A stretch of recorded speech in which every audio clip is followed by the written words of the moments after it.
My name is Natalie, and I am 32 years old. The elegant wedding reception of my sister-in-law Heather turned into a nightmare when she mockingly asked me to clean tables. My mother Elizabeth called my 10-year-old son Jacob brainless, causing cruel laughter. But nobody expected my dyslexic yet brilliant son to grab the microphone and shock the entire room with what he revealed next. If you are watching this, drop a comment letting me know where you are from, and do not forget to like and subscribe to hear what happened next at this disastrous wedding. Growing up in a middle-class neighborhood in Boston, my relationship with my brother Benjamin was complicated from the start. Benjamin was 4 years older, always commanding attention and getting his way. Even as children, the dynamics in our family were clear. Benjamin was our mother Elizabeth's favorite, while I shared a special bond with our father Robert. Robert was a kind-hearted man who owned a successful local furniture business. He worked hard his entire life, building his company from scratch, after inheriting just a small workshop from his own father. Despite his growing success, he remained humble and focused on family values rather than material possessions. He always told me, "Natalie, wealth is meaningless without character." Those words shaped who I became. My father and I connected through our shared love of books and quiet conversations. We would spend Sunday afternoons in his study, discussing everything from classic literature to my dreams for the future. He listened to me in a way no one else did, making me feel valued and understood. Benjamin never had patience for these conversations, preferring to focus on the practical aspects of the family business that he expected to inherit someday. When Benjamin met Heather in college, their connection was immediate. She came from a family that valued status and appearance above all else, traits that eventually revealed themselves in increasingly uncomfortable ways. At family gatherings, Heather would subtly comment on my modest clothing or our smaller home, always finding ways to emphasize the difference in our financial situations. After college, I met Daniel, a high school math teacher with a gentle soul and unwavering moral compass. We fell in love, quickly sharing dreams of a simple but meaningful life.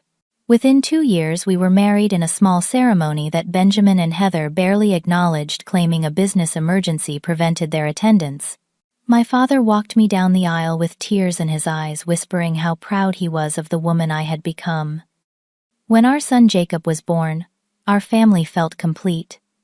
He was a curious, sensitive child, with expressive blue eyes that seemed to take in everything around him. By the time he reached first grade, however, we noticed he struggled with reading and writing. After several evaluations, Jacob was diagnosed with dyslexia. The diagnosis was challenging, but Daniel and I were determined to support our son and help him navigate a world that often misunderstood his brilliant mind. Jacob might have struggled with reading, but he displayed remarkable talents in other areas. His spatial reasoning skills were exceptional, and he could solve complex puzzles that left even Daniel, a mathematics teacher, impressed. He had an incredible memory for details he heard, compensating for his reading difficulties by developing extraordinary listening skills. Unfortunately, Benjamin and Heather saw only his challenges, not his gifts. When Jacob was 8, we attended a family Thanksgiving dinner at my parents' home. Jacob was proudly showing everyone a complex model airplane he had built entirely on his own. Rather than acknowledging his achievement, Heather whispered loudly enough for everyone to hear, "Shame. He can build toys, but cannot read a simple book. Perhaps your teaching methods are as basic as your lifestyle, Daniel." The room fell silent as Jacob's smile faded. My father immediately stood up, placed his hand on Jacob's shoulder, and announced how impressed he was with his grandson's engineering skills. He then took Jacob to his workshop, where they spent the rest of the evening working on projects together. That moment cemented the special bond between my father and my son, a relationship that brought joy to both of them. As my father's business continued to prosper, Benjamin became increasingly involved in the company operations. He worked alongside our father, learning the business aspects while I pursued a career in elementary school administration. Despite our different paths, Our father made it clear that he valued both of our contributions to the family in different ways. When Jacob turned 9, my father took me aside during a family gathering. "I have updated my will, Natalie," he said quietly. "I want you to know that everything will be divided equally between you and your brother. I know money has never motivated you, but I want to ensure Jacob's future, especially for his education. He has special gifts that need nurturing." I assured him that Daniel and I were managing fine, but he insisted. "It is not about need, Natalie. It is about fairness, and recognizing that family legacy belongs to all of us equally." I hugged him, grateful for his foresight and fairness, never imagining how quickly our lives would change. Our modest but happy life continued. We lived in a small 3-bedroom house in a family-friendly neighborhood. Daniel taught at the local high school, and I worked as an assistant principal at an elementary school. We were not wealthy by any means, but we had enough to provide Jacob with the educational support he needed while still enjoying occasional family vacations to nearby lakes and national parks. Little did I know that my father's decision about his will would soon become the catalyst for exposing the true nature of my brother and his wife, forever altering our family dynamics in ways none of us could have predicted. The call came on a Tuesday morning in October. I was in a meeting with parents discussing a new reading program when my phone vibrated persistently in my pocket. Seeing my mother's number flash across the screen multiple times, I excused myself. Elizabeth's voice trembled as she delivered the devastating news. "Your father collapsed at the store. Heart attack." The ambulance came, but he is gone, Natalie. Robert is gone. The world stopped spinning. My father, my rock, my greatest supporter, was suddenly gone, at just 63 years old.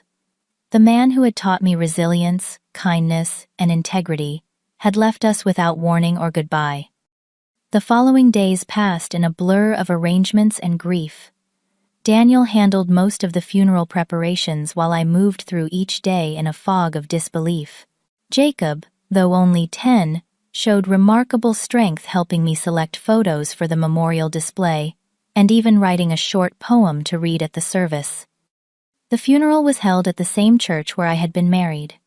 The building overflowed with people whose lives my father had touched: employees, business associates, neighbors, and friends. Benjamin delivered a formal eulogy, highlighting our father's business accomplishments, while I shared personal stories about his kindness and wisdom. Throughout the service, I noticed Benjamin and Heather huddled with Heather's father, Harold, a corporate attorney, frequently checking their phones and whispering during the most solemn moments. Following the funeral, we gathered at my parents' home for the reading of the will.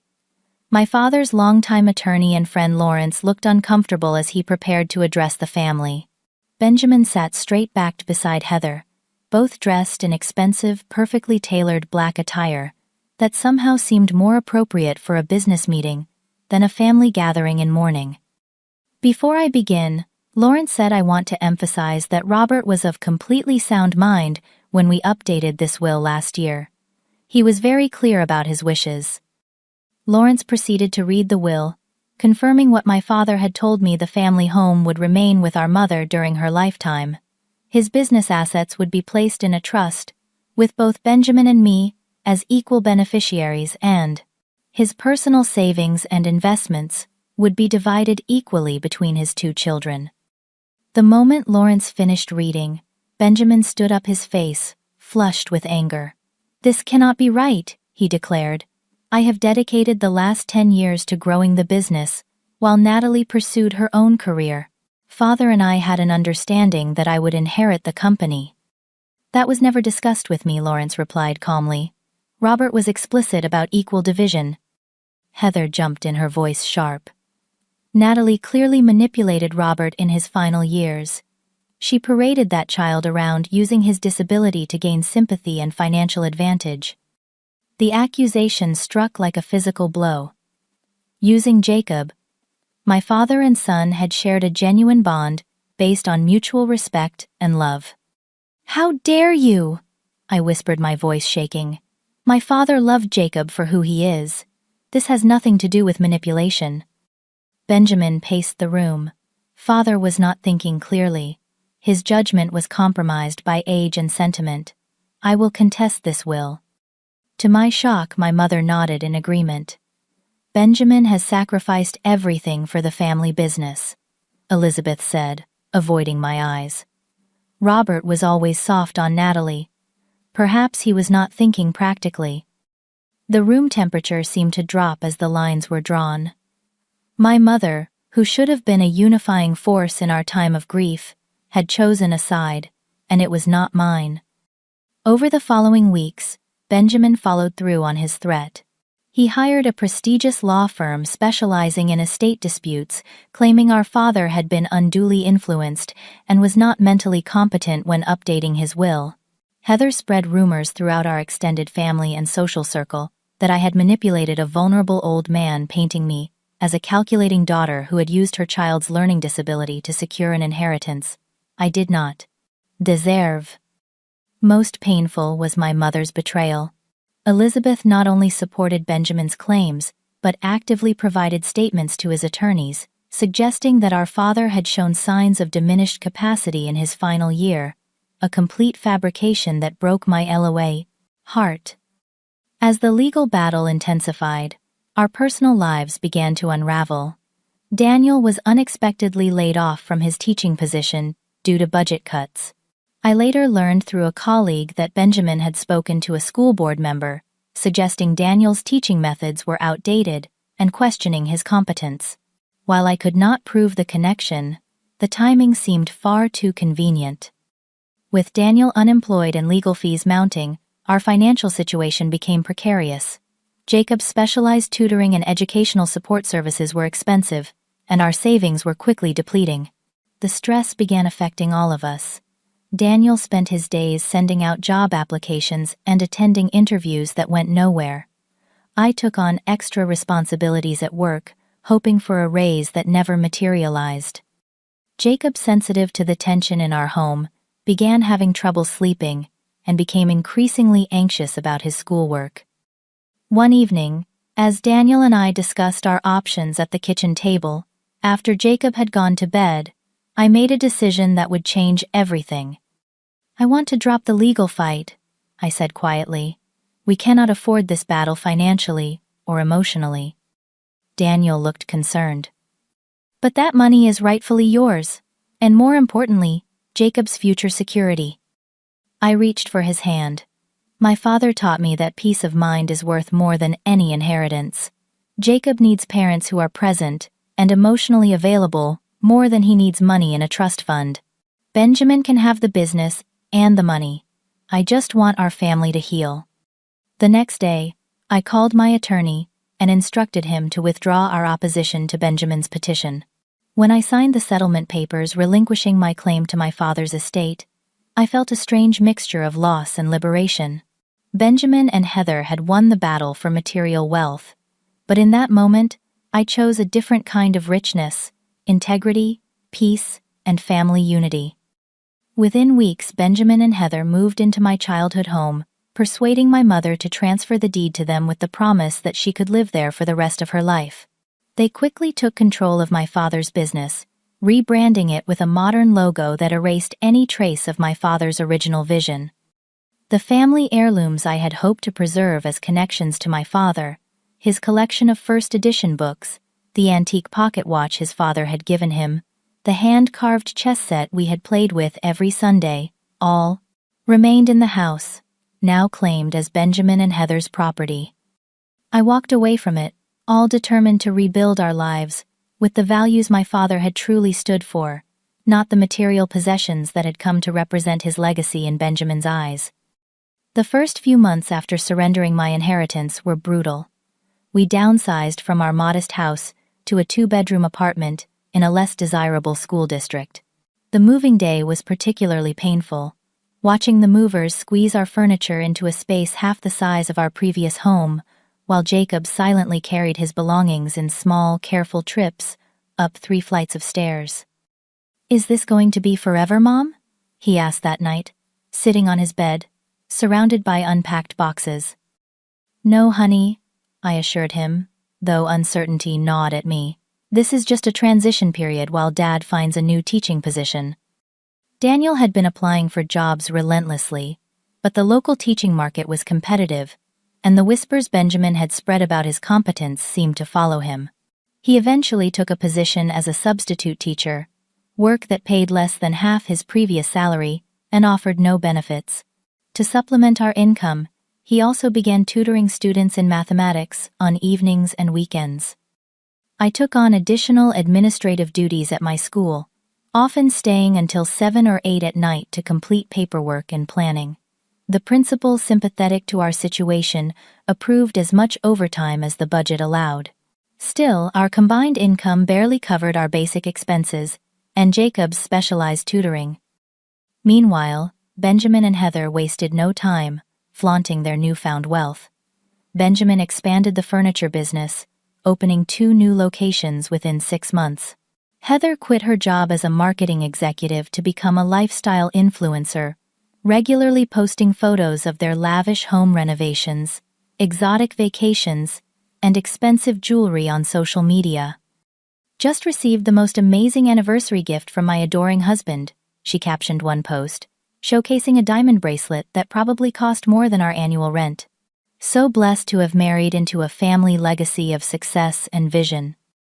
The family legacy she referred to was my father's life work, now repurposed as a backdrop for her carefully curated online persona.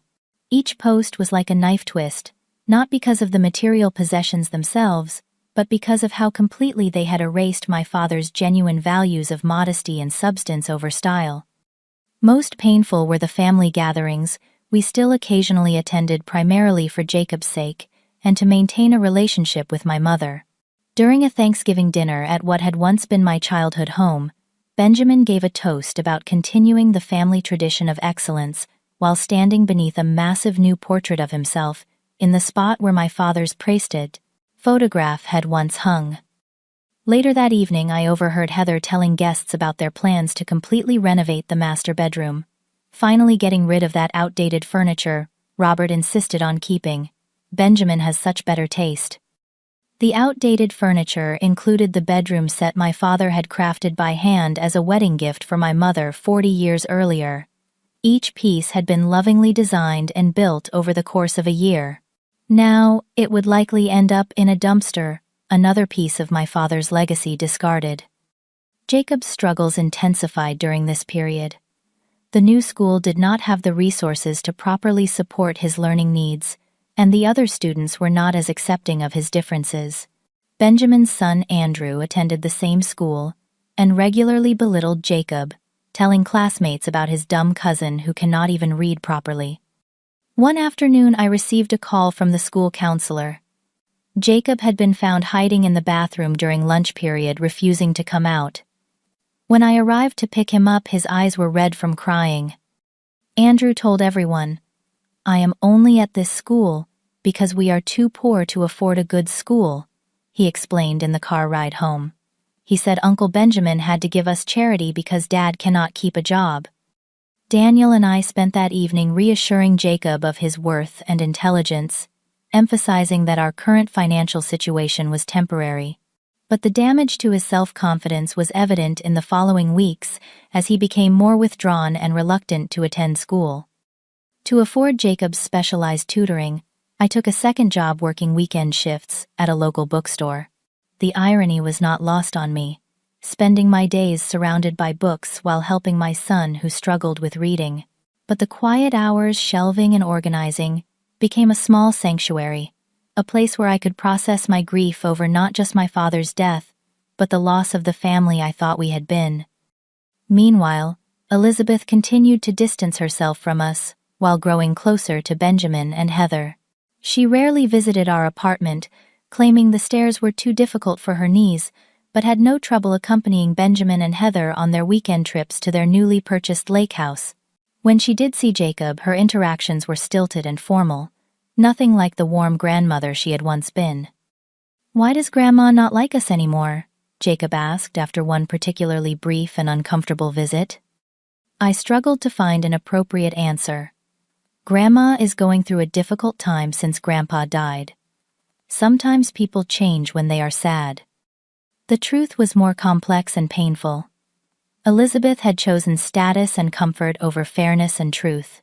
The son who provided luxury and social standing had become her priority, while the daughter who reminded her of the husband she had lost, and perhaps of her own complicity in dishonoring his wishes, was easier to avoid. 6 months after giving up my inheritance, I discovered something that shook me to my core. While helping a colleague research local business registrations for a school project, I stumbled upon the incorporation documents for my father's company's expansion. The dates on the paperwork predated my father's death by several months, yet contained his signature on papers he could not possibly have signed. With trembling hands, I made copies of the documents, uncertain what to do with this information. Confronting Benjamin would likely lead nowhere. He would deny everything, and I had no resources to pursue legal action. The revelation sat heavily in my chest, the knowledge that my brother had not just taken what should have been shared, but had likely committed fraud to do so. That night, I showed the papers to Daniel, who confirmed my suspicions about the timeline discrepancies. "This is forgery, Natalie. We should report this." But I hesitated. To what end? We cannot afford more legal battles. Benjamin has all the resources, all the connections. "It is not about getting the money back," Daniel argued. "It is about what is right."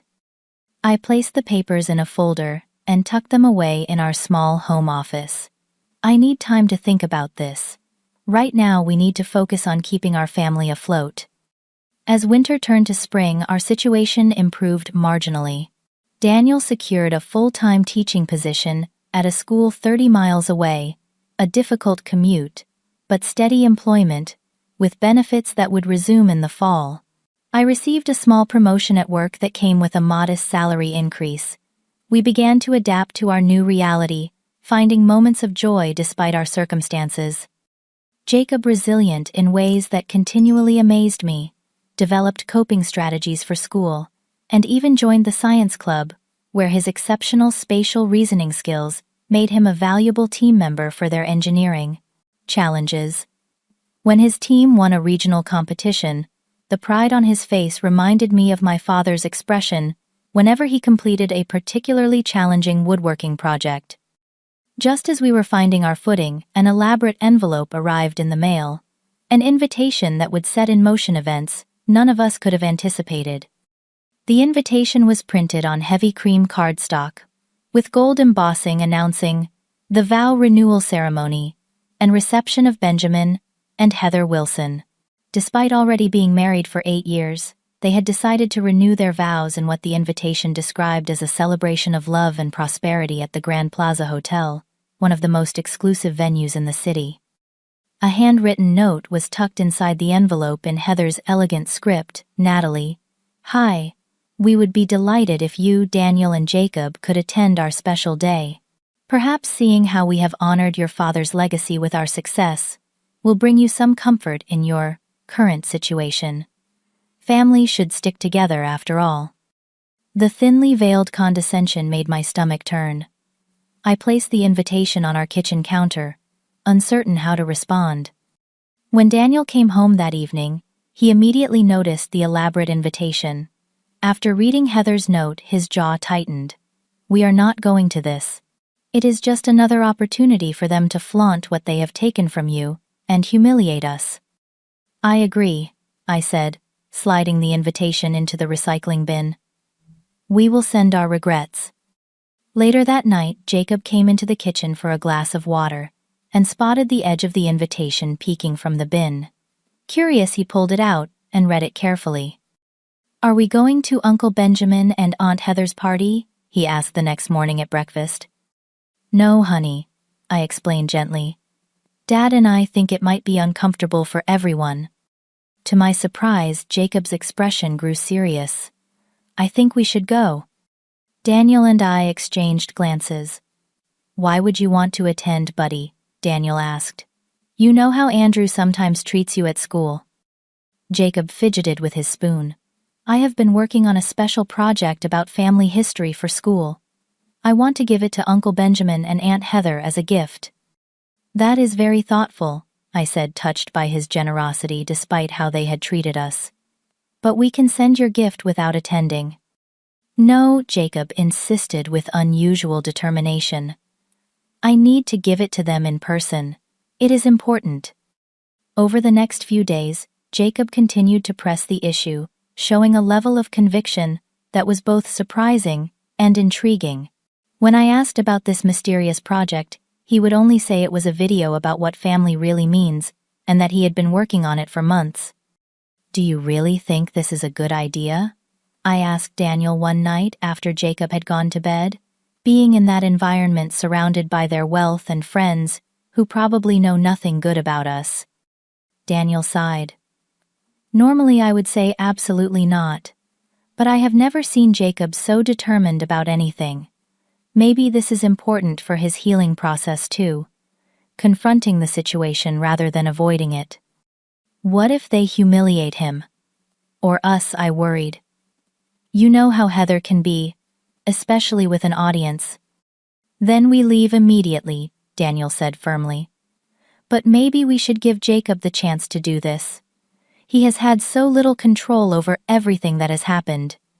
After much discussion, we decided to accept the invitation. I sent a brief polite RSVP and began the daunting task of figuring out what we would wear to an event where the hosts and guests would undoubtedly be dressed in designer outfits. I found a simple but elegant, navy blue dress on sale that could be dressed up with the pearl necklace my father had given me for my 30th birthday. Daniel still had his good suit from when we attended educational conferences.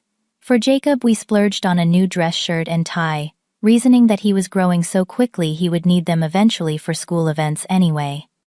As the date approached, Jacob spent increasing amounts of time in his room working on his mysterious project. I occasionally heard him recording himself speaking, but he kept the content secret even from us. His determination was both touching and concerning. What exactly was he planning? The night before the ceremony, Jacob asked me to sit on the edge of his bed during our usual goodnight routine. His expression was unusually solemn. "Mom, do you trust me?" he asked, his blue eyes searching mine. "Of course I do, sweetie," I replied, smoothing his hair. "Tomorrow at the party. I might do something that seems strange," he said carefully. "But I need you to trust me and not stop me. It is important."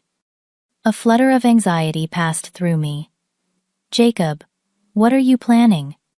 He shook his head. "I cannot tell you. But I promise it is not bad. It is about the truth." The truth about what I pressed. "About family," he said simply. "About what Grandpa would have wanted." I studied my son's face, seeing determination and a wisdom that seemed beyond his 10 years. This was the child who had been called brainless by his own family members, yet who possessed an emotional intelligence that constantly amazed me. "Okay," I said finally. "I trust you. But if at any point I feel you are in a harmful situation, I am stepping in. That is the deal." He nodded solemnly. "Deal." That night I barely slept, my mind racing with possibilities. What had Jacob discovered? What was he planning? And would tomorrow bring closure, or just more pain to our already fractured family? As the morning dawned, I felt a strange mix of dread and curiosity. Daniel noticed my nervousness as we got dressed. "We can still back out," he offered, adjusting his tie. I shook my head, watching Jacob carefully pack his tablet and a small USB drive into his backpack. Jacob needs this for some reason. And maybe I do too. It is time to face Benjamin and Heather on their own turf. "Just remember," Daniel said, taking my hands in his, "whatever happens today, we have each other. That is what really matters." With those words of reassurance, we headed out to what would become the most unexpected and revealing family gathering of our lives. The Grand Plaza Hotel lived up to its name with its marble columns and crystal chandeliers, creating an atmosphere of opulence from the moment we entered the lobby. A tasteful sign directed guests to the Wilson vow renewal in the Grand Ballroom, where a photographer captured arrivals against a backdrop of cascading white orchids and gold accents. When we approached the entrance, the photographer seemed momentarily confused, as if uncertain whether to offer us the same treatment as the other guests. I felt Jacob squeeze my hand reassuringly as we continued past, pretending not to notice the slight. The ballroom was transformed into a scene from a luxury magazine spread. Elaborate floral arrangements towered from each table, which were adorned with gold chargers, fine china, and crystal stemware. A string quartet played softly in the corner, and waitstaff circulated with champagne and hors d'oeuvres on silver trays. "This must have cost a fortune," Daniel whispered, as we found our assigned table, notably positioned near the service entrance, far from the main table. I recognized few of the 100 or so guests, mostly Benjamin's business associates and Heather's social circle. The few family members present gave us awkward nods of acknowledgement, but made no effort to approach or engage. My mother Elizabeth was seated at the head table, elegant in a new designer dress, laughing with Heather's parents. Jacob seemed unfazed by our isolation, his eyes scanning the room with unusual intensity. He kept his backpack close, occasionally checking its contents, as if to reassure himself everything was still there. The ceremony itself was brief but lavish, with Heather in a gown that probably cost more than our annual rent. Benjamin spoke about building on family foundations to create a legacy of success, words that stung, given how he had essentially stolen that foundation. Not once during their vows or speeches did either of them mention my father, whose hard work and sacrifice had made their current lifestyle possible. During the cocktail hour that followed, we stood awkwardly near the edge of the room. I noticed several guests glancing our way, then whispering to each other. Clearly we were the subject of gossip. Jacob excused himself to use the restroom, taking his backpack with him. Daniel went to get us some water, leaving me momentarily alone. It was then that Heather approached, champagne flute in hand, wearing a practiced smile. "Natalie, I am so glad you could make it. What a lovely, accessible outfit." Her eyes flicked dismissively over my department store dress. "Congratulations, Heather. It is a beautiful ceremony," I replied, determined to maintain my dignity. "Yes, well, we wanted to celebrate properly now that the business is thriving. Benjamin has such a vision for expansion." She looked around conspiratorially before adding, "Much more ambitious than your father ever was. The company needed younger, more forward-thinking leadership." I bit my tongue, unwilling to take her bait. Dad built a solid foundation. I am sure he would be happy to see it continue. Speaking of continuing, Heather said, her voice taking on a syrupy quality as she noticed others watching our interaction. "We are so happy you could attend, despite your circumstances. In fact, since you are here, perhaps you could help us out." Before I could respond, she raised her voice slightly so those nearby could hear. "The catering staff is a bit overwhelmed, since you are experienced with more practical matters. Would you mind helping clear some of the tables? We would consider it your gift to us, since I imagine presents are difficult with your current budget constraints." I felt my face burn, as several nearby guests turned to watch the exchange. Before I could formulate a response that would not cause a scene, my mother approached champagne, clearly having loosened her usual restraint.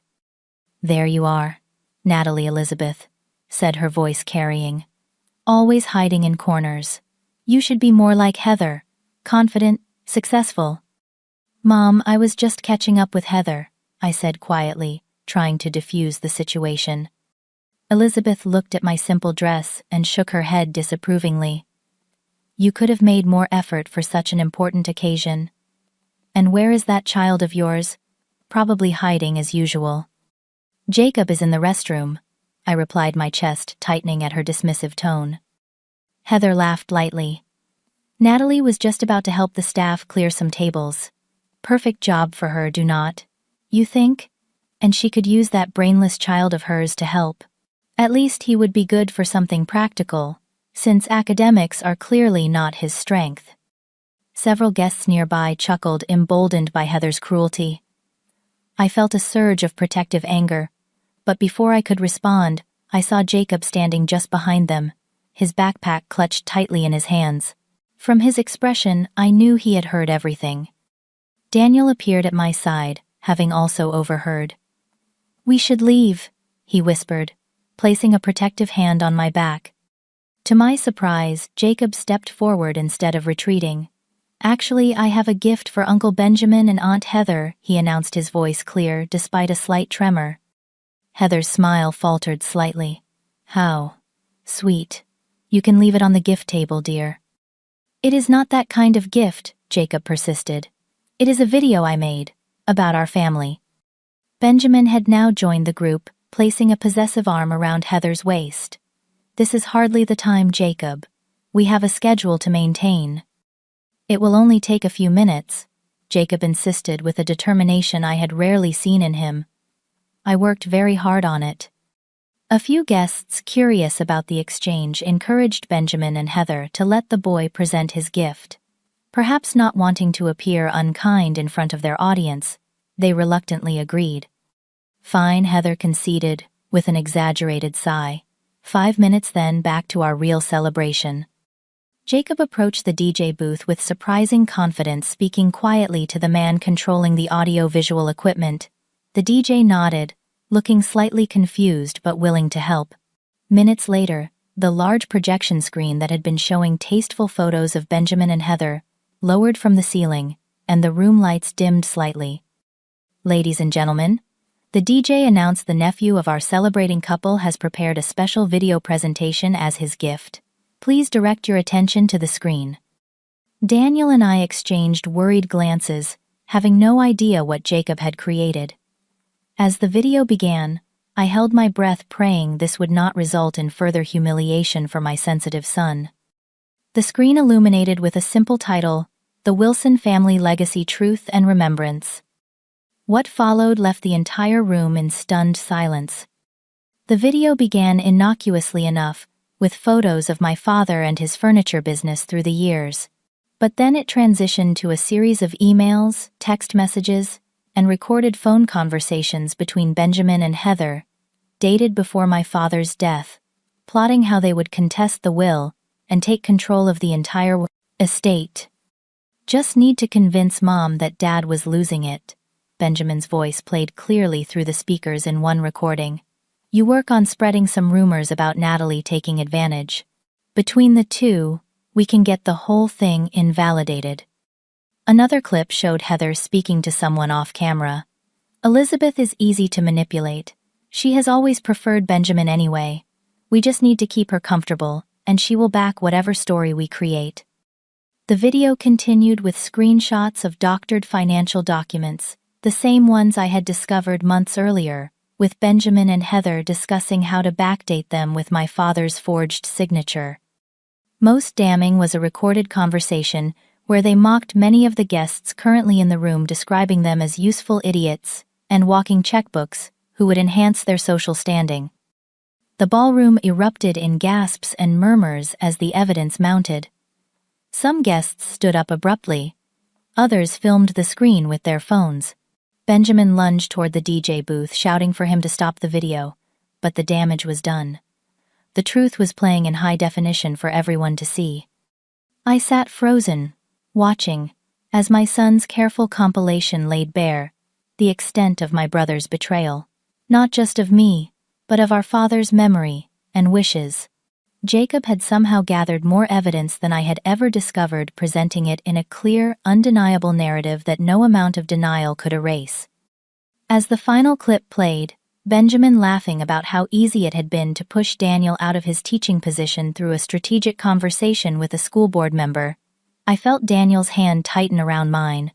The video ended with a simple message: "Grandpa Robert always said the truth will set you free. This is for you, Grandpa." The lights came up on a room in chaos. Benjamin was at the DJ booth, attempting to confiscate Jacob's USB drive. Heather stood rigid with shock, her perfectly made-up face contorted in fury. Guests were standing, some heading for the exits, others confronting Benjamin with angry questions. In the midst of the uproar, Jacob returned to our table, his expression both relieved and anxious. "I did what Grandpa would have wanted, right, Mom?" he asked quietly. I pulled him into a tight hug, overwhelmed with a complex mix of emotions: pride in my son's courage, shock at the extent of the evidence he had gathered, and a strange sense of vindication that the truth had finally come to light. "How did you find all this?" Daniel asked, his voice low with amazement. When we visited Grandma at the house last Christmas, Jacob explained.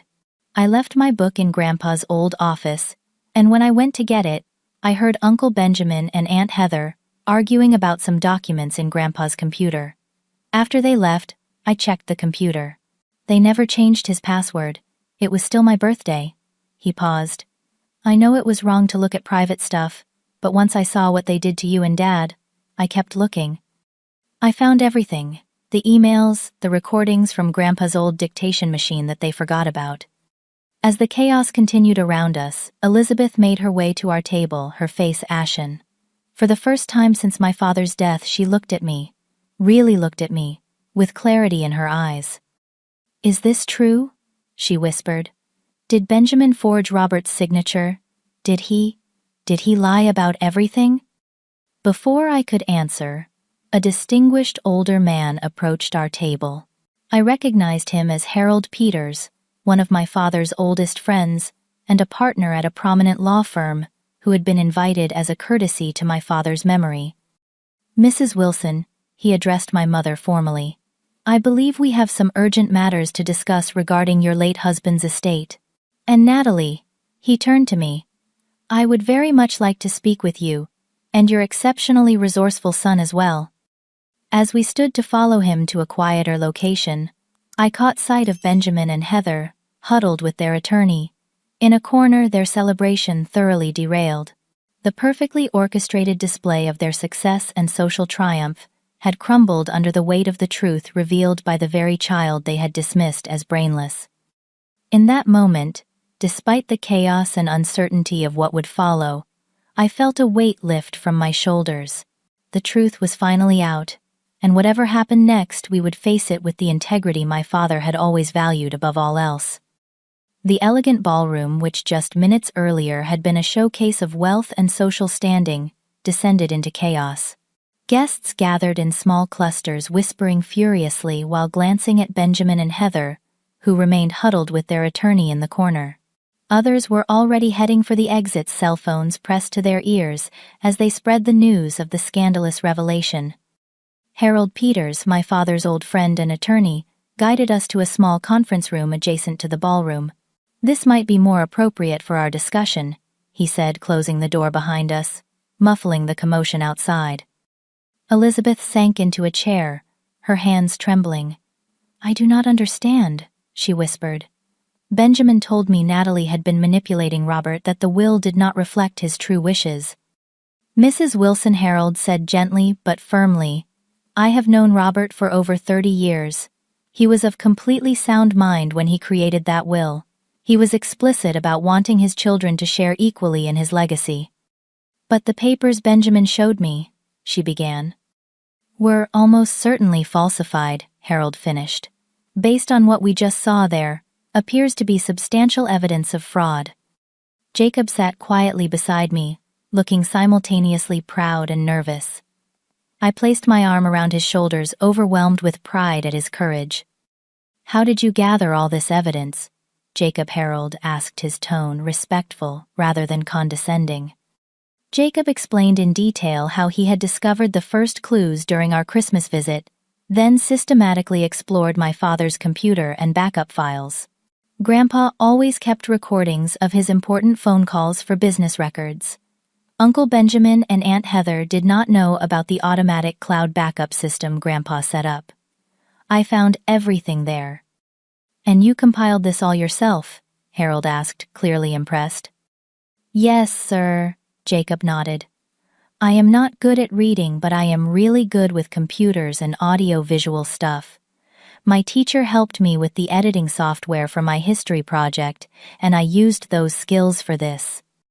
The door opened abruptly, as Benjamin burst in, his face flushed with rage. What the hell was that? That video was full of manipulated content and private information obtained illegally. Harold stood, his professional demeanor hardening. Benjamin, I strongly advise you not to make accusations right now. From what I observed, there appears to be evidence of serious legal impropriety on your part. This is absurd, Benjamin sputtered. He is a child with a learning disability. No one will believe this nonsense. Actually came a new voice from the doorway. I found it extremely credible. We turned to see Judith Blackwell, one of the city's most prominent business leaders, and a major client of my father's company, now Benjamin's. Hoplin. Her expression was severe as she entered the room. I came today out of respect for Robert, she said coolly. He was a man of impeccable integrity who built his business on trust and quality. What I just witnessed suggests his son lacks those qualities entirely. Benjamin paled. Judith, I can explain. This is a family misunderstanding that has been grossly exaggerated. Save it, she cut him off. I have already texted my assistant to begin transitioning our contracts to another vendor. I suspect others will do the same. She turned to me. Natalie, I did not know the circumstances of your father's estate. Robert always spoke highly of you. I am sorry for what has happened. As Judith left, Benjamin seemed to deflate the implications of losing major business clients sinking in. Heather appeared in the doorway, mascara streaking down her cheeks. The Harrises and Johnsons just canceled their orders, she hissed at Benjamin. This is a disaster. Elizabeth stood shakily. I need to understand exactly what has happened. Benjamin, did you forge your father's signature on company documents? Benjamin's silence was damning. Did you deliberately spread lies about Natalie to gain control of the entire estate? She continued, her voice strengthening. Mom, you do not understand the pressure, Benjamin finally said. The business needed aggressive expansion. Dad was too conservative. Natalie had no interest or experience in the company. It made sense for me to take control. That was not your decision to make, Elizabeth replied, a new firmness in her tone. That was for your father to decide, and he chose to divide his legacy equally. We can discuss this later in private, Benjamin insisted, eyeing Harold nervously. I think not, Harold interjected. As a friend of Robert's and an officer of the court, I cannot ignore evidence of potential fraud and forgery. Natalie, would you be willing to pursue this legally? All eyes turned to me. After months of suppressing my anger and hurt, the vindication of this moment was powerful. Yet something held me back from immediately agreeing. Before I answer that, I said carefully, I want to be clear about what I want. I turned to Benjamin. I do not want to destroy you or the business Dad built. I do not even want the full share of the inheritance anymore. Benjamin looked suspicious. Then, what do you want? An acknowledgement of the truth. A public apology to Jacob for how you have treated him. And... I paused, feeling a sudden wave of emotion. Dad's pocket watch. The one his father gave him. That is all I want from the estate.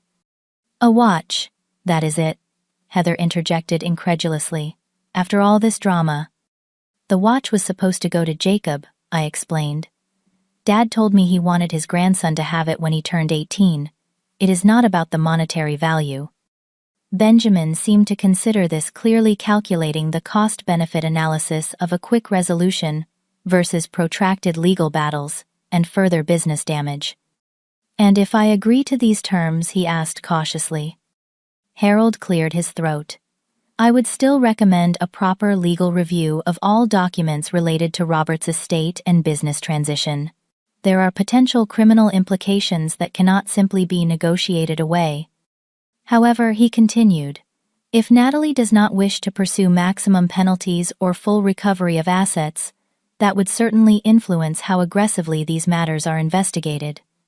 The tension in the room was palpable as Benjamin faced the consequences of his actions. Outside, we could hear the reception continuing to disintegrate as guests departed and staff began prematurely clearing tables. Elizabeth suddenly reached for my hand, her eyes filling with tears. Natalie, I owe you an apology. I believed what I wanted to believe, because it was easier. I did not want to think Benjamin would lie to me, that he would dishonor his father's wishes this way. Her words released something in me. Not forgiveness exactly, but perhaps the beginning of understanding. We all lost Dad, I said quietly. I think we just handled our grief in different ways. Jacob, who had been quietly observing, finally spoke up. "Uncle Benjamin, you always said I was not smart because I cannot read well. But Grandpa told me being smart is not just about reading. It is about seeing the truth and standing up for what is right." His simple wisdom hung in the air, a powerful reminder of what truly mattered. Not wealth or status, but integrity and truth. The very values my father had lived by and tried to instill in both his children. Daniel, who had been a steady, supportive presence throughout, finally added his thoughts. "We are not interested in revenge. We just want to move forward with our lives, honoring Robert's real legacy, his values, not just his possessions." Benjamin looked between us, perhaps seeing for the first time the strength in our family unit despite our financial struggles. Something shifted in his expression, not full remorse, but perhaps the beginning of recognition. "I will get you the watch," he said finally, "and I will make a public statement clearing Natalie's name regarding Dad's will and estate." It was not everything, but it was a start. As we prepared to leave the imploding celebration, I felt a complex mix of emotions, vindication, relief, and a strange sense of freedom.